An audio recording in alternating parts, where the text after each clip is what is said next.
Hi எல்லாருக்கும் வணக்கம். இன்றைக்கி நம்ம வீடியோவில் என்ன பார்க்க போகிறோம் அப்படின்னா, இது சித்திரை மாதம் சித்ரா பௌர்ணமி அன்னைக்கு எடுத்த வீடியோ. ஆக்சுவலாக நிறைய எடுத்து வச்சுருந்தேன். வீடியோ ரொம்ப லென்த்தாக போனதுனால கம்மியாக தான் நான் போட்டிருக்கேன்.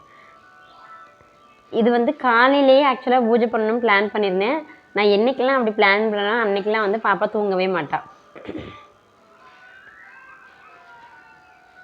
ஸோ காலையில் சிம்பிளாக பூஜை பண்ணிவிட்டு ஈவினிங் போல் பாப்பா எப்படியும் ஒரு 6:35 கிட்ட தூங்குவா அப்படின்றதுனால சரி நம்ம அந்த டைம் பண்ணிக்கலாம், கடவுளோட அனுகிரகம் இருந்துச்சுன்னா நம்ம கண்டிப்பாக இந்த பூஜை பண்ணுவோன்னு உள்ள ஒரு நம்பிக்கை இருந்துகிட்டே இருந்துச்சு. நான் நினச்ச மாதிரியே அவள் இன்றைக்கி ஒரு 6:15 தூங்கிட்டா. அதுக்கப்புறமா மனுஷியும் நானும் சேர்ந்து வாசலில் கோலம் போடுறது, வீட்டுக்குள்ளே கோலம் போடுறது, சாமி ஃபோட்டோ எல்லாத்துக்கும் பூ வைக்கிறது எல்லாமே மனுஷி தான் ஹெல்ப் பண்ணிகிட்டு இருந்தா. பக்கத்தில் ஒரு அம்மன் கோயில் இருந்துச்சு. அந்த அம்மன் கோயிலுக்கு பூ வாங்கி கட்டிகிட்டு இருந்தாங்க. அப்படியே பாப்பாவையும் கூப்பிட்டு போகிறேன் அப்படின்னு சொல்லியிருந்தாங்க. ஸோ பாப்பா அத்தை எல்லோரும் அம்மன் கோயிலில் விளக்கு பூஜைன்றதுனால அங்கே போயிட்டு பூஜையை அட்டன் பண்ணுறதுக்கு போயிட்டாங்க.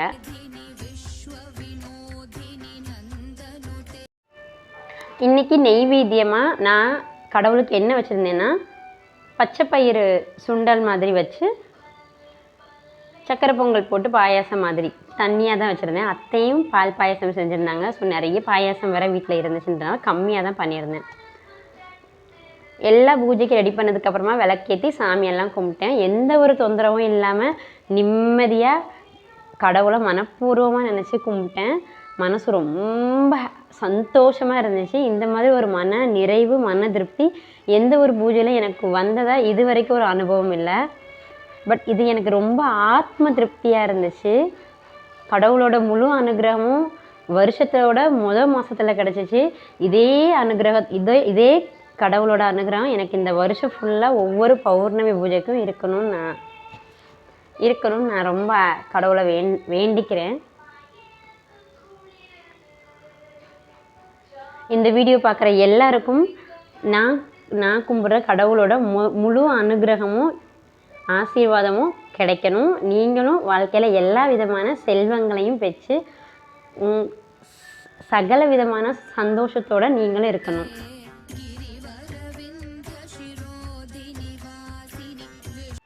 பூஜைக்கு தேவையானதெல்லாம் நேற்றுக்கு நைட்டே ஓரளவுக்கு எடுத்து வச்சுட்டேன். நைட்டே விளக்குக்கு போட்டு வைக்கிறது, விளக்கு அரேஞ்ச் பண்ணுறது, அப்புறம் காலையில் எழுந்திரிச்சு தான் காலையில் எழுந்திரிச்சு நிலைவாசலுக்கு பூ பொட்டு வைக்கிறது, வாசலில் மாவிலை தோரணம் கட்டுறது, அப்புறம் வெளிவாசலில் மஞ்சளில் கோலம் போடுறது எல்லாமே விளக்கேற்றதுக்கு கொஞ்ச நேரத்துக்கு முன்னாடி பண்ணியிருந்தேன்.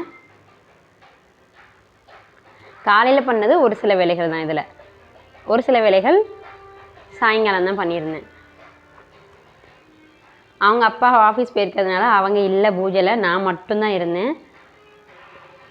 பட் பூஜை நல்லபடியாக முடிஞ்சிச்சு.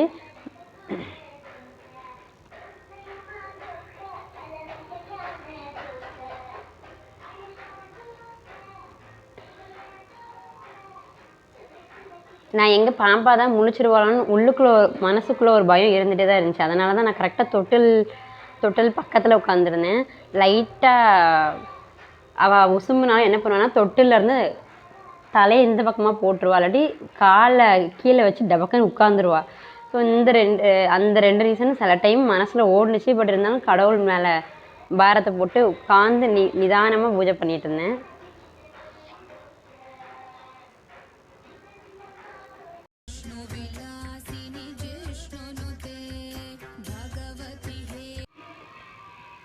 எனக்கு அம்பாளுக்கு குங்குமார்ச்சனை பண்ணணுன்றது தான் எண்ணம் இருந்துச்சு.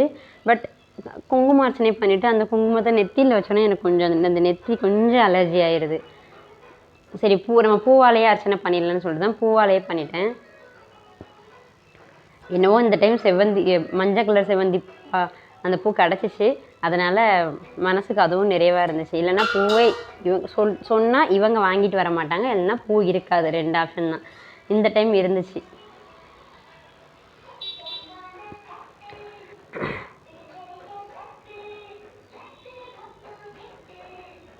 பாப்பா முழிச்சிட்டா. எப்போவுமே பாப்பா முழிச்ச உடனே அழுவா.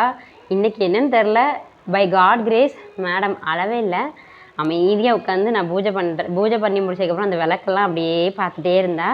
சாம்பிராணி போட்டுட்ருந்தேன். அவள் எப்பவுமே இந்த மாதிரி சாம்பிராணி போடுறது, விளக்கில் எரியக்கூடிய அந்த தீபம் இதெல்லாம் அப்படியே ஒத்து பார்த்துட்டே இருப்பாள். அதே மாதிரி இதையும் அழாமல் உட்காந்து பார்த்துட்டே தான் இருந்தாள். அப்புறம் கொஞ்சம் நேரம் கழிச்சு இந்த சாம்பிராணி போடும்போது அந்த லைட்டாக கொஞ்சம் தெறிக்கும். அதனால் அந்த டைம் மட்டும் கீழே வச்சுருந்தேன். அதுக்கப்புறம் அவளும் நார்மலாக இருந்துட்டா. பூஜையை முடித்ததுக்கப்புறமா இது வந்து சித்ரா பௌர்ணமிக்கு 3:30 டைமில் எடுத்தது தான்.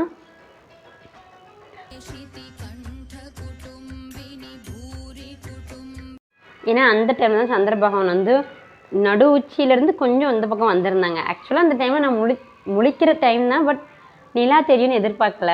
ஏன்னா கொஞ்சம் மேகமூட்டமாக இருந்துச்சு. பரவாயில்ல, பாப்பாவும் முழிச்சா. பாப்பா தொட்டில் போட்டுட்டு அப்புறம் சந்திர பகவானுக்கு பண்ண வேண்டிய பூஜையெல்லாம் பண்ணேன். தீப ஆராதனை எல்லாம் காமிச்சேன். மனசுக்கு இது ரொம்ப நிறைவாக இருந்துச்சு. அப்புறமா கொஞ்சம் கொஞ்சமாக சந்திர பகவான் மறைஞ்சிட்டாங்க. இது வந்து 5:45 இந்த இது நான் எடுக்கிறப்ப. ஆனால் உண்மையிலேயே இதில் வந்து பயங்கர பெருசாக இருந்துச்சு நிலா. ஃபஸ்ட் டைம் இவ்வளோ பெருசாக பார்த்தேன். வீடியோ பிடிச்சிருந்துச்சுன்னா லைக் பண்ணுங்கள். பாய்.